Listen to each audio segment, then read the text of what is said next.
Welcome back to FPOG, Financial Planning for Oil and Gas Professionals. Today we have a very exciting topic, and arguably the most important thing in many of our lives is our children. So Justin, I'm excited for this one.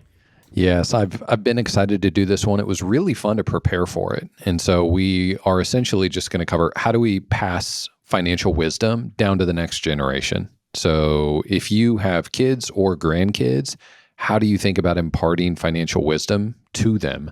And it was a lot of fun. It was really enjoyable to think through ages 1 to 10, ages 11 to 20, versus adulthood and the different stages of adulthood, and what are the key financial things that someone needs to learn in each of those stages. And then there's kind of it's really two parts, and those two parts are so different. The first part is, what does a 9-year-old need to learn? And then the second part is, okay, if that's what they need to learn, how do I teach that to them? And so we may not have all the answers, but I think we have some pretty good questions, and let's dive in and see if we can solve this once and for all. Absolutely. I think to start off, just working through those timelines, starting with children at a very young age, or even before we start diving into the specific age groups, I think one thing we'd like to highlight, you already touched on it, is just having this conversation and being intentional about teaching your children about money, I think is really the biggest thing. We're not going to be perfect. We don't profess to know everything there is about raising children, but just being able to talk to your children about money and give them some foundation to build upon, I think is the biggest thing. I would echo that. There's so many things that you worry about as a parent. There's so many areas of parenthood where you're thinking, did I do this right? Did I shelter them as well as, teach them everything they needed in all of the different 100 areas that you're supposed to parent kids in? So a lot of opportunity for shame and regrets. And I think it's helpful to just acknowledge on the front end, the chances that your child is the next Rockefeller and your bad parenting during this phase is the only reason that they're not going to fulfill their lives as the next Rockefeller. Those chances are non-existent. So no need to stress out with this topic. Yeah, absolutely. And diving into just the early stages of childhood, one of the core things that I think is really important is just introducing concept of money. What is money? Why do we need money?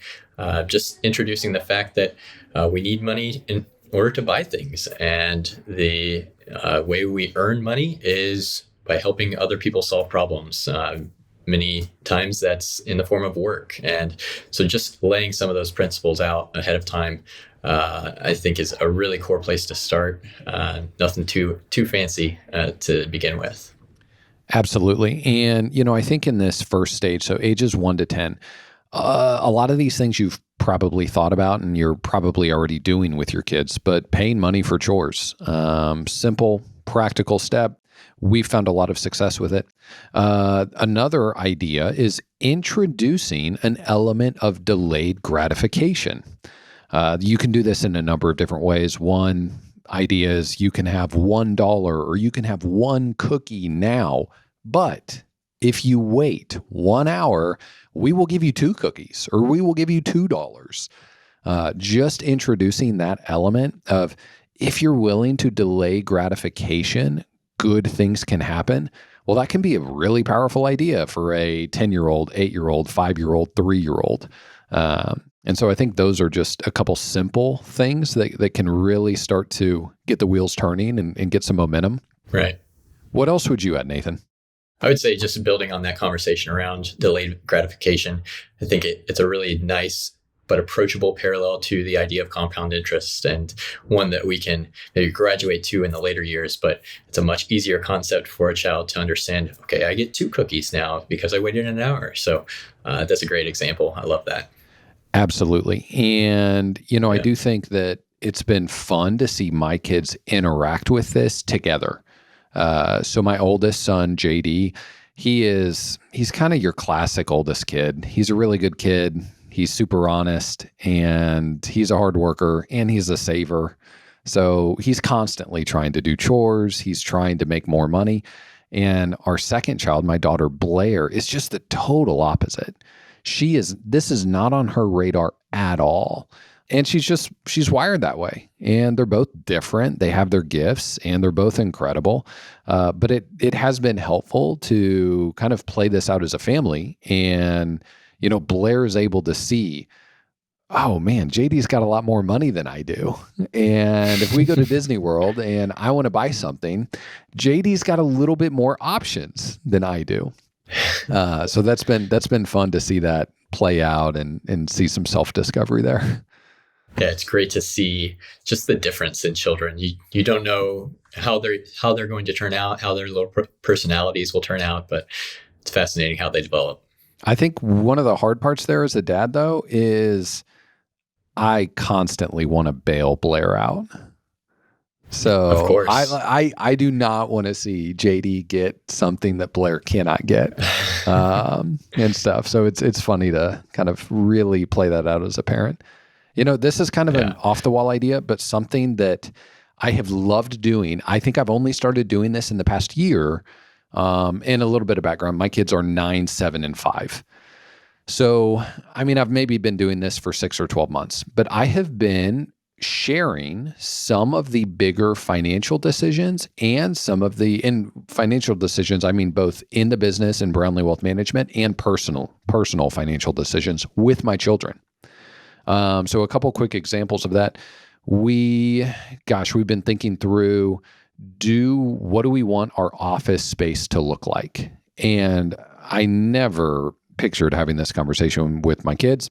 And honestly, this was not some well strategized, thought out parenting plan. They were just in the car with me. I had all 3 kids in the car. Lauren was not with me. So I was, alone with the 3 kids in the car, and they are on the brink of just fighting to the death in the backseat. So I was trying to strike up some conversation that would make this a more amicable car ride. And so I started to just ask them, hey guys, where should we look at getting this office in this little shopping center? It's like 100 years old. It's really charming in our neighborhood in Fort Worth. And so there's an open office. So I started talking to them about that. And we kind of had this discussion of how much money should Brownlee Wealth Management spend on an office in Fort Worth, knowing that, well, we also need an office in Houston, in the Loop in Houston. We also need an office in the Woodlands in Houston. And so we also need a lot of flexibility because we have clients in, I don't know how many different states now, but a lot. So we started having this discussion, and I was shocked at some of the things that especially my older 2 kids were really thinking through with this. And my oldest, made the comment, well, do you want a more private office, or is there a benefit to having an office in more of a WeWork type thing? We've been in WeWork for years, so my son's familiar with WeWork. So he was asking me, or is it good to be in WeWork? Because then you can be around lots of other businesses and eventually you could buy them and you could become huge. I think his main thought was maybe there's a lot of other wealth management firms, and over the course of time, we could buy them, acquire them, and then we could be, much, much larger. And I cannot believe that he was even thinking about that. Not that that's like a viable plan to buy wealth management firms and WeWorks across the country, but I like that his wheels were turning. So it was really neat to bring him into this. Another thing we're thinking through is we're going to buy a home in the next year or so. And so we've been talking about that with them, just the trade-offs of, hey, if we spend this much, if we spend a lesser amount, if we go lower on the budget, that means that all of those Rangers games that we love going to, we can go to a ton of Major League Baseball games. We can play a lot of golf. We can go on a lot of vacations. Or if we spend more, if we fill up more of our housing budget, well, it might mean that we might not be able to do some of those things. But it does mean that we might have a bigger yard. There might be a pool versus no pool. And so understanding some of those trade-offs. I think the last example, We were traveling somewhere, and my middle child, my daughter Blair, said, "Dad, we should get a house in this place, like a vacation home," essentially is what she was saying. And I turned that into a conversation of, well, is that what we want? How many times would we be able to visit it? And I don't know if this is a good idea or not, but I actually went into, well, the thing is, if we spend more money on a second home now, at some point over the coming 50, 60 years, your mom and I want to give you guys a lot of our money. So we want to earn wealth and we want to pass it down to you guys eventually. And so if we Right. spend a lot on toys now, that might really limit our ability to do that in the future. But also, there's an element where it's really good to spend on some toys that you can enjoy as a family. So it's spurred a lot of discussions that I really was never envisioned. And I never thought I would have these conversations with them at 9 and Sure. 7, but it's been really fun. Less so with my 5-year-old, but we'll get there. I think so many things you said right there are really fascinating. Firstly, just the idea that they have thoughts in their head about money that you may not have even known, and they're absorbing these ideas about money from all kinds of places. And for you to have those conversations, it really brings to light what's going on in their minds. What are they learning about money? What are they thinking about? And how do they process these decisions? And so, I love for you to have those conversations early on, knowing that those will continue throughout their lives and they'll continue to develop the ability to make good decisions. I think that's great to start early. Another thing that I think was really fascinating is this idea of opportunity cost. You mentioned it, the trade-offs, and it's such an important skill to understand. I heard it, a quote once in terms of raising children, telling your child that you can have anything, but you can't have everything. I thought it was just so beautiful, the idea of these opportunity costs and these trade-offs and decisions they have to make in the process. And so having them work through that exercise and that analysis early, and okay, well, maybe I want to go to more Rangers games, and yeah, I prefer that over having a backyard and making those decisions. I think it's great for them to work those muscles early on. Absolutely. And, I'm sure that those conversations can mature as we get into the next age range. Anything else for ages 1 to 10 before we move on? No, I think that really lays a good foundation for us to build on. Great. Where should we start with? If your kids are ages 11 to 20, what financial wisdom do they need? Right. This is, to me, a really key point in time where you start to introduce work and earnings and the idea of earning money. And then once I get the money, what do I do with it? And so starting with just the earnings portion, you've already mentioned a few of the concepts of chores or mowing lawns or the lemonade stand that you may speak of, but just the idea of solving problems, and that results in earnings and income oftentimes. So helping them find ways to solve problems, I think, will serve them, whether they want to go into entrepreneurship and starting their own business or even solving problems within a larger company. It all translates to value for a business, and it comes back to them in the form of earnings. And so finding those opportunities to earn income, I think, is a really great skill that they can learn early on. Absolutely. I think it's important to define what money is and what work is. You might get a concept of money and work that's all across the board, but if you just grow up and you kind of watch a lot of movies and you see what does culture tell us about money and about work, it's not crazy to think that you're going to come away with a perception that money is bad and that money is evil. And hey, in these movies, the bad guy is often a business person. And, I won't even go into that rabbit hole, but I do think it's a really foundational time to try and instill this conviction that work is serving another person. And you make more money if you're able to serve other people either in depth or just serve a lot of other people. And so solving problems and helping another person is the foundational principle of how you make money. And so I think that's kind of the fun thing when they can start working in those teenage years, they can start to see that a little bit. Right. I think it also tends to unlock, I guess in my mind, there's just this abundance mentality. There are infinite numbers of problems that you can solve in the world, and you're not just captive to this one role in this one company. Later on in your life, there are infinite amounts of opportunities for you to solve problems, and so for them to learn that problems are infinite, and I have the ability to solve them, I think that's great. So true. That is so good. And then once they get that money, what ideas would you have for how to help them make decisions with those earnings? We'll try to wrap this up a little bit at the end, but there's so many different tools that you can use. And, when you can start making money, certainly a Roth IRA for minors is a really great way. If you're in a position to gift money each year to your kids, it's even easier. And so if they're making money, it's helpful to say, hey, let's try to save 10 or 20% of everything you make. And that's just what happens. Gosh, even better if you can, hey, we're going to save 10% and we're going to give 10%.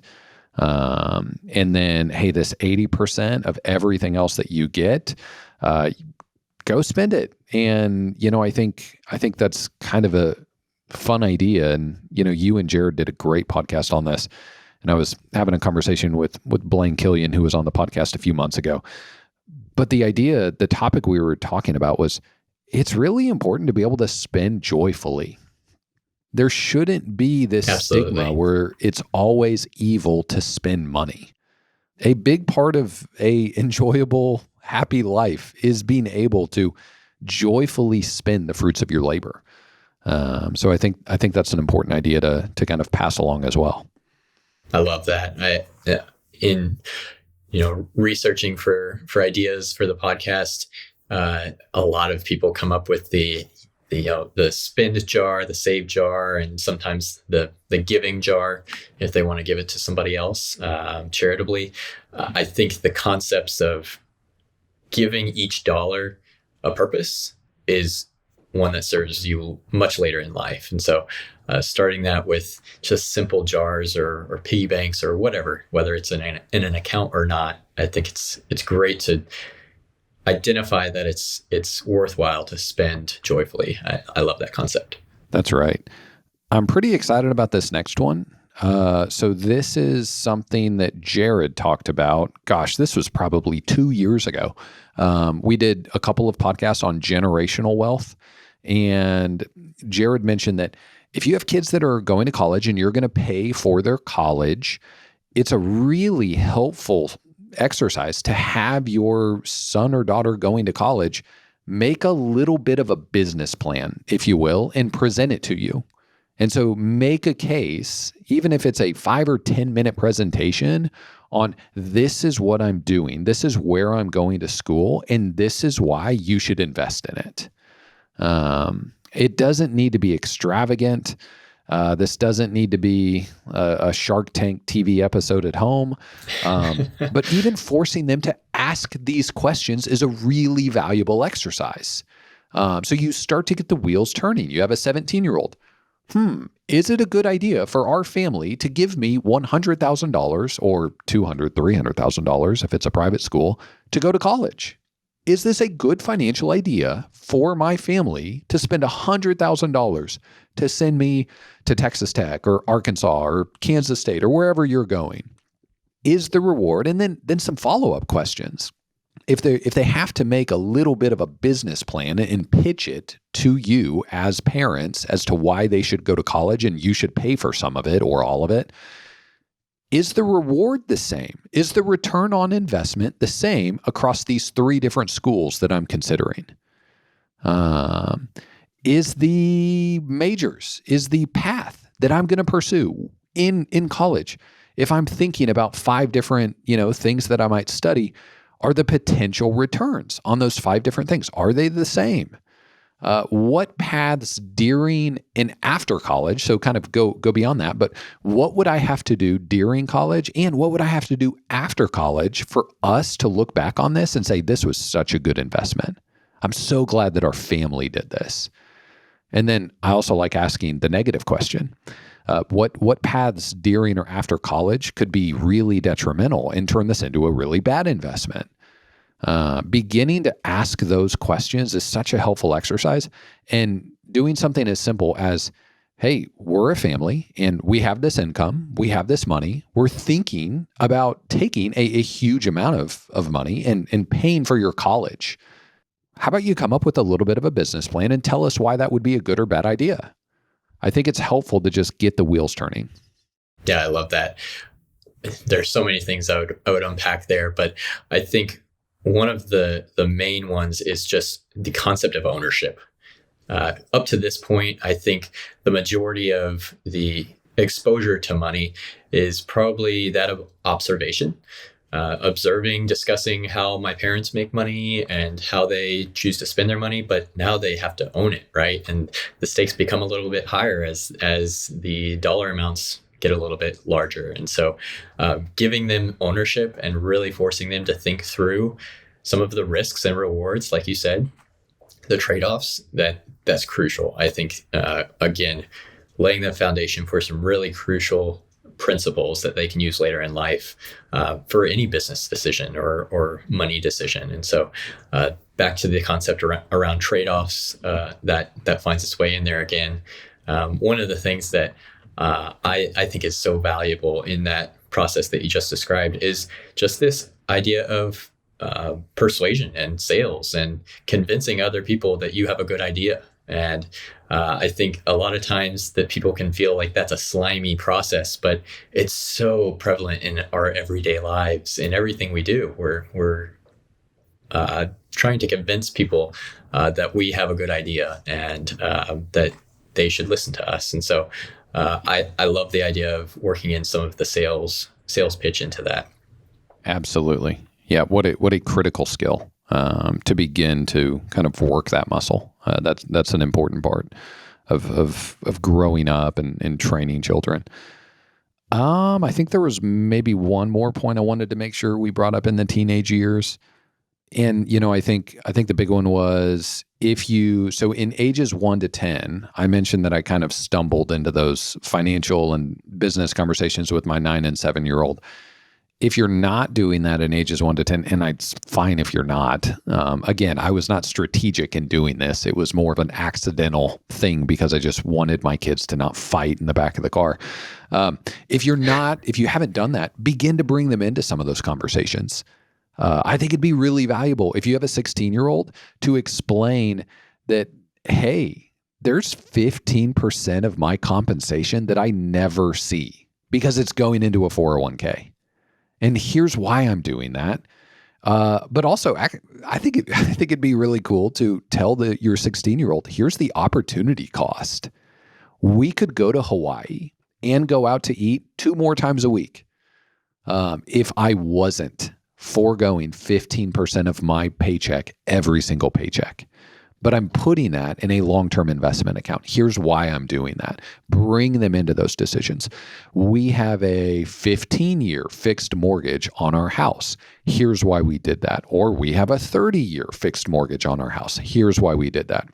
I would have the conversation, your mom and I drive this car and this car, and we're thinking about buying you this car. Here's all of the reasons why we drive this car and not this car or otherwise. And the thing is, that really fits whether you are just an absolute cheapskate with cars and you drive a 20-year-old Honda Civic, or if you're really extravagant and you have a brand new Range Rover. There's a case for both of those. And there's a time and place to own both of those vehicles.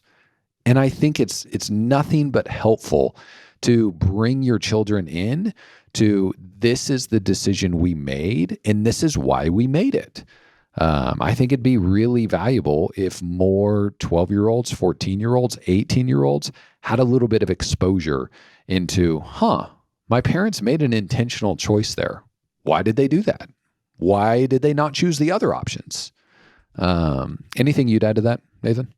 I don't think so. I think that just continuing those conversations around why we made certain decisions and the concepts around those decisions is helpful. One thing I may add, and it dovetails into the adult life, is it feels like this is about the time frame that I would introduce the power of long-term investing and long-term compounding of interests. It might be a little bit later in the 16, 18-year-old time frame, but certainly as you if you were to combine on some type of investing account, I know we're going to get a little bit deeper into some of the vehicles later, but I think having some of these conversations now and preaching this idea of how much time you have, and time is valuable in terms of investing. I think it could be a good time to introduce it at this stage. Yes, I'm glad you mentioned that. This might be a little more relevant for the next age group, which is, adulthood, but I Right. will just mention it now. If your balance sheet and your income allows you to do family gift exclusions every year, so if you're gifting your kids $17,000 a year, maybe you and your spouse are both doing that. Quick note there. Who does it make sense? When does it make sense to start giving to your kids every year? I think it starts to make sense when you are staring at a likely estate tax.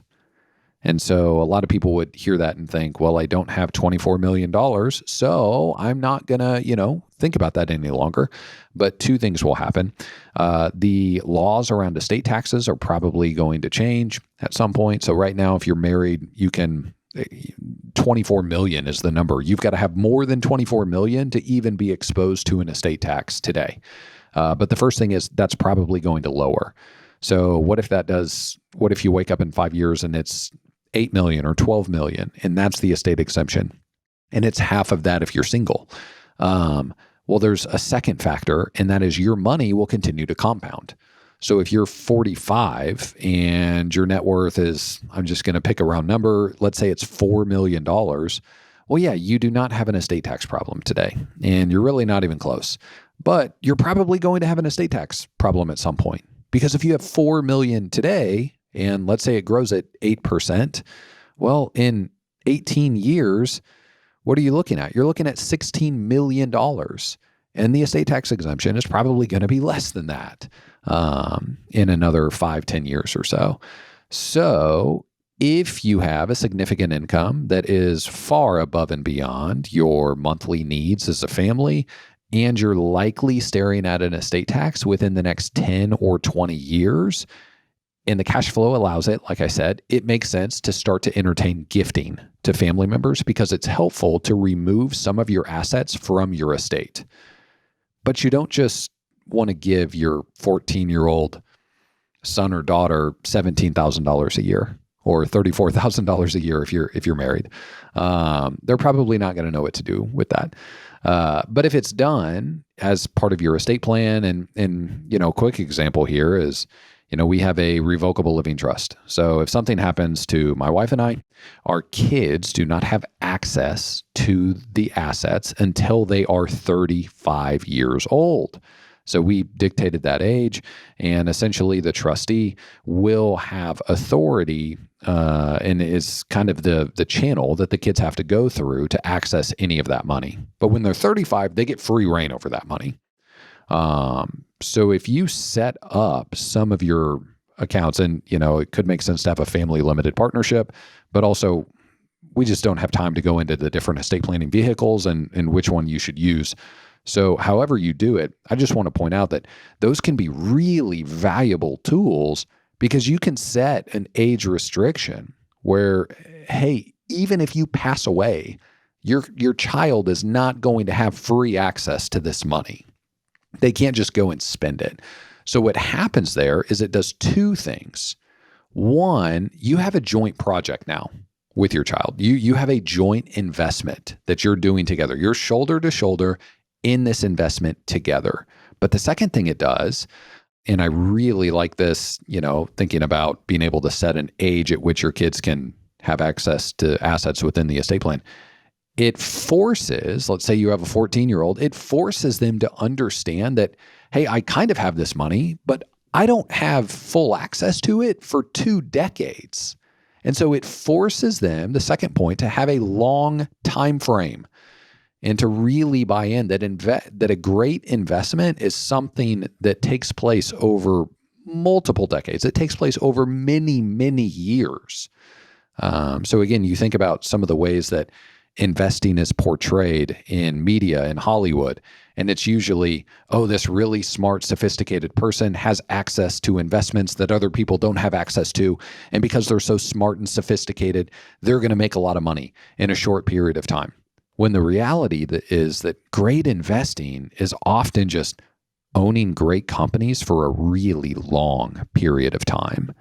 And so if you can do that within the context of your family giving, so you're not just giving $17,000 a year to your children, but instead it's in a joint investment account that they're a partner in, and they're going to watch this over the next 20 years, that can instill a great amount of wisdom within their, future financial situation.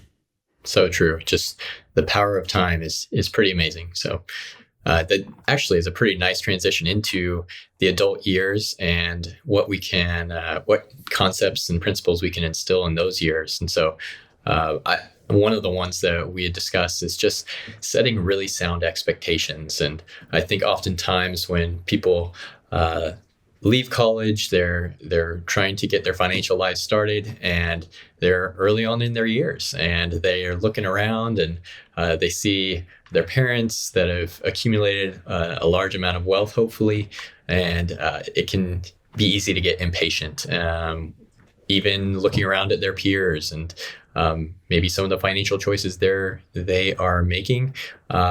It's really easy to compare where you're at in your time frame to others or your own family. And so just trying to set expectations with young adults that it takes a long time to build wealth, and it's easy to measure yourself against others, but it's really, really important to create your plan, work the plan, and then just be patient.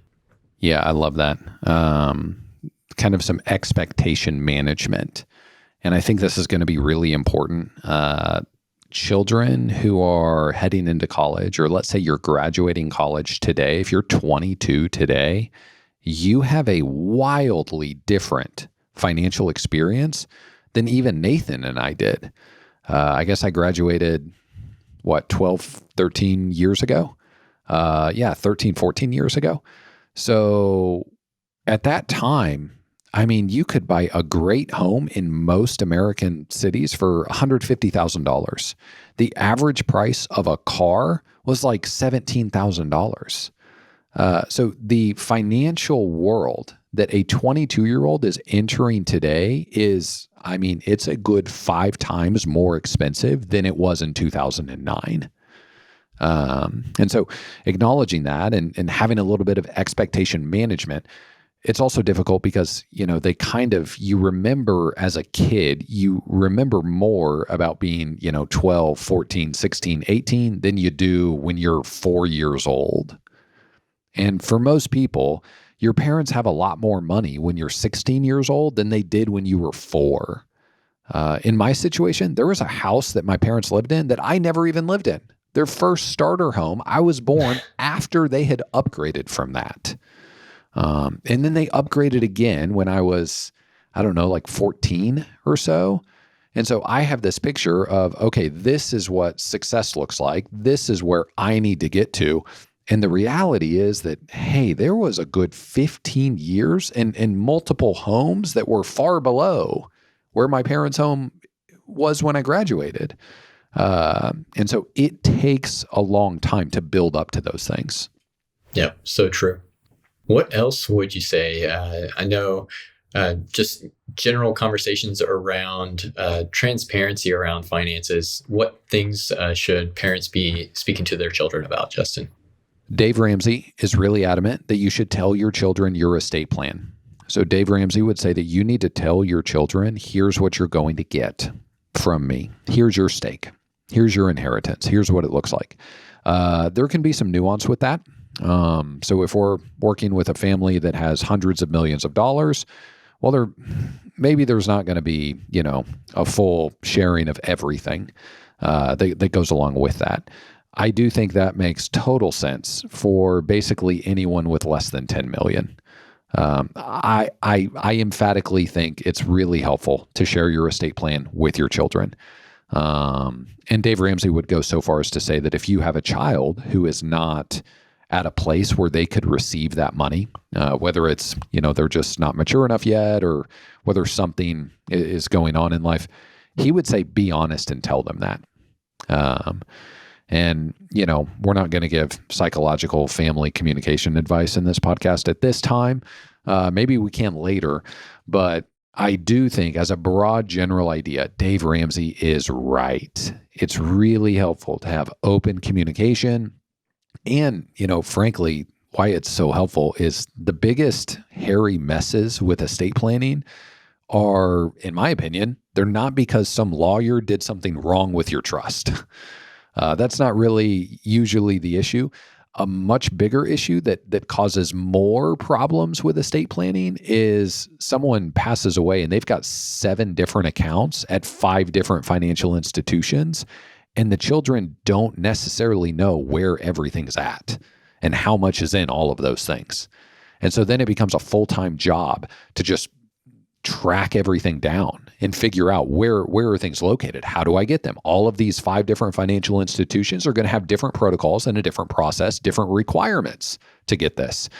And by the way, Nathan, how much in assets has been escheated to the state now? I want to say it's in the trillions. Yeah, it's a very large number. So the 30-second explanation of what I just said is there are literally so many unorganized estate plans that the state is holding on to either billions or trillions of dollars that no one has claimed. It's unclaimed property.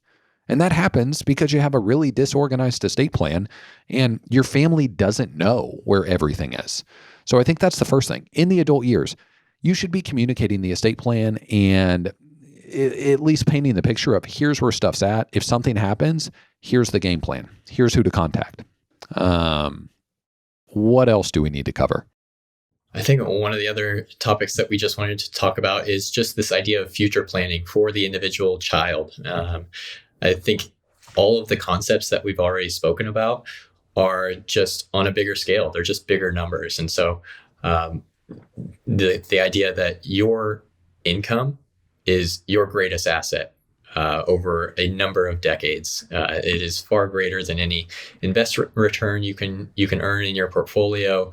It's purely just the income in your lifetime is so valuable, and so focusing on solving people's problems and increasing that income can serve you really well in your financial plan. I love that. So if I'm thinking through what does a 22-year-old need to know about money? You just hit the nail on the head. Number one, your income is your greatest wealth building tool.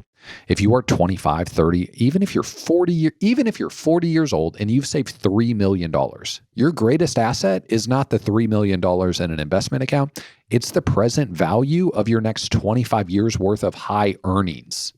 That's still your greatest asset. And so understand just how critical it is to find ways to grow your income. Similar thought process, kind of some more insight with that. Look for asymmetric bets in life. Better put, try to put yourself in positions. This is maybe the best advice I've ever heard. Try to put yourself in positions where the average performer still absolutely crushes it. So be careful when you're picking what game you're going to play. Be careful when you're picking what career you're going to pursue. So it's easy to kind of look at yourself and think, well, I'm going to be the top performer. I'm going to be the best. But it's even more powerful if you're thinking about your lifetime earnings. Put yourself in a position where even if you're average, you're going to be really successful.